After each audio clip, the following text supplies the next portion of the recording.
आणि आता पाहणार आहोत मुंबई त्याचबरोबर पुणे शहरामधील टॉप 9 बातम्या। बोरिवलीतील संजय गांधी राष्ट्रीय उद्यानामध्ये ऑगस्टमध्ये वनराणी ट्रेन धावणार। मे 2021 मधील तौक्ते चक्रीवादळानंतर बंद पडली होती मिनी टॉय ट्रेन। तब्बल 5 वर्षांनी पर्यटकांच्या सेवेत पुन्हा एकदा ही टॉय ट्रेन दाखल होणार।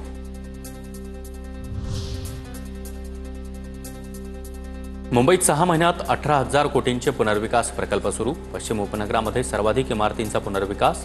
एका सर्वेक्षण कंपनीने केलेल्या सर्वेक्षणातून माहिती समोर।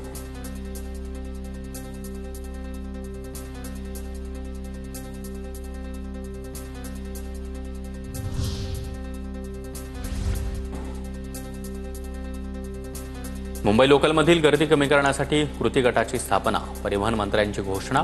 खासगी आस्थापनांच्या वेळा बदलण्याचा देखील प्रयत्न। रेल्वेमधून पडल्यामुळे गेल्या 3 वर्षात तब्बल 7,565 प्रवाशांचा मृत्यू। मुंबईमध्ये अवैध बाईक टॅक्सींवर कारवाई। 123 वाहनं देखील जप्त, ज्यामध्ये 78 बाईक टॅक्सींचा समावेश। विविध आरटीओ कार्यालयांची 20 विशेष पथकांसह कारवाई।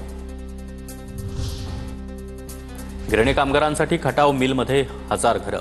खटाव मिलची जवळपास 10,000 चौरस मीटर जमीन मुंबई महापालिकेला मिळणार। जमीन गिरणी कामगारांच्या घरांसाठी वापरली जाणार। मंत्री उदय सामंतांची माहिती। मुंबई पुणे एक्सप्रेसवेवरील वाढते अपघात रोखण्यासाठी बसवलेली ITMS यंत्रणेला लवकरच वर्ष पूर्ण। वाहतूक नियमांचं उल्लंघन केल्याबद्दल 27,76,000 वाहनांवर दंडात्मक कारवाई। 479 कोटींचा दंड ठोठावला। PMPMLला एका दिवसात 2.5 कोटींचं उत्पन्न। प्रवासी संख्या वाढवण्यासाठी राबवलेल्या उपाययोजनांचा परिणाम। मंगळवारी PMPMLला आजपर्यंतचं सर्वाधिक 2.5 कोटी रुपयांचं उत्पन्न मिळालं। पुणे महापालिका शहरामधील मुख्य 32 रस्त्यांवर झाडं लावणार। पहिल्या टप्प्यामध्ये 15 रस्त्यांवर 3700 झाडं लावली जाणार। झाडांचा सांभाळ करण्याची जबाबदारी आता अभियंत्यांकडे दिली जाणार।